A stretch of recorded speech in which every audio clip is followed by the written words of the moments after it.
Hi hello friends, ಎಲ್ಲರಿಗೂ ನಮಸ್ಕಾರ. Gagan cooking ಚಾನಲ್ಗೆ ಸ್ವಾಗತ.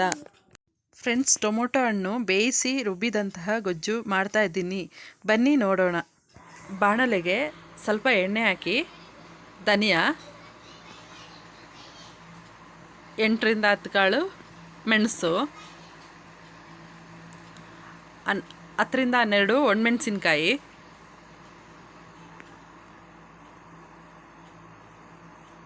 ಇದನ್ನು ಚೆನ್ನಾಗಿ ಹುರಿದುಕೊಳ್ಳಬೇಕು.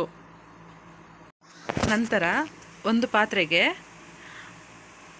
8ರಿಂದ 10 ಟೊಮೊಟೊ ಹಣ್ಣು ಹೆಚ್ಚಿರೋದು, ಹುರಿದಿರುವ ಮಸಾಲೆಯನ್ನು ಒಂದು ಪ್ಲೇಟ್ಗೆ ಹಾಕಿ ಅದೇ ಬಾಣಲಿಗೆ 10ರಿಂದ 12 ಟೊಮೊಟೊ ಹಣ್ಣು ಹೆಚ್ಚಿ ಬೇಯಿಸಲು ಇಡಬೇಕು. ಈಗ ಮಿಕ್ಸಿ ಜಾರ್ಗೆ ತುರಿದಿರುವ ಕಾಯಿ ಮತ್ತು ಹುರಿದಿಟ್ಟಿರುವ ಮಸಾಲ, ಈರುಳ್ಳಿ, ಶುಂಠಿ ಬೆಳ್ಳುಳ್ಳಿ ಪೇಸ್ಟ್ ಹಾಕಿ ರುಬ್ಬಬೇಕು. ರುಬ್ಬಿದ ಮಸಾಲೆಯನ್ನು ಸಪ್ರೇಟಾಗಿ ಒಂದು ಪಾತ್ರೆಗೆ ಹಾಕಿ ಬೇಯಿಸಿರುವ ಟೊಮೊಟೊ ಹಣ್ಣನ್ನು ತಣ್ಣಗಾದ ನಂತರ ಅದನ್ನು ರುಬ್ಬಿಕೊಳ್ಳಬೇಕು. ಈಗ ಒಂದು ಪಾತ್ರೆಯಲ್ಲಿ ಸ್ವಲ್ಪ ಎಣ್ಣೆಯನ್ನು ಹಾಕಿ ಕಾದ ನಂತರ ಸಾಸಿವೆ ಹಾಕಬೇಕು. ಸಾಸಿವೆ ಸಿಡಿದ ಮೇಲೆ ರುಬ್ಬಿದ ಟೊಮೊಟೊ ಹಣ್ಣು ಪೇಸ್ಟನ್ನು ಹಾಕಿಕೊಳ್ಳಬೇಕು.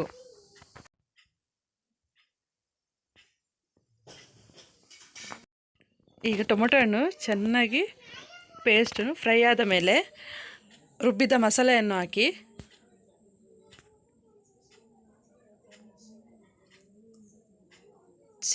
ಚೆನ್ನಾಗಿ ಕುದಿಸಿದರೆ ಇದಕ್ಕೆ ಸ್ವಲ್ಪ ಉಪ್ಪನ್ನು ಹಾಕಿ ಗೊಜ್ಜು ಕುದಿದ ಮೇಲೆ ಟೊಮೊಟೊ ಗೊಜ್ಜು ರೆಡಿಯಾಗಿದೆ. ನಿಮಗೆಲ್ಲರಿಗೂ ಇಷ್ಟ ಆದರೆ ಪ್ಲೀಸ್ ಒಂದು ಸಬ್ಸ್ಕ್ರೈಬ್ ಆಗಿ, ಲೈಕ್ ಮಾಡಿ, ಶೇರ್ ಮಾಡಿ, ಕಮೆಂಟ್ ಮಾಡಿ. Thank you friends.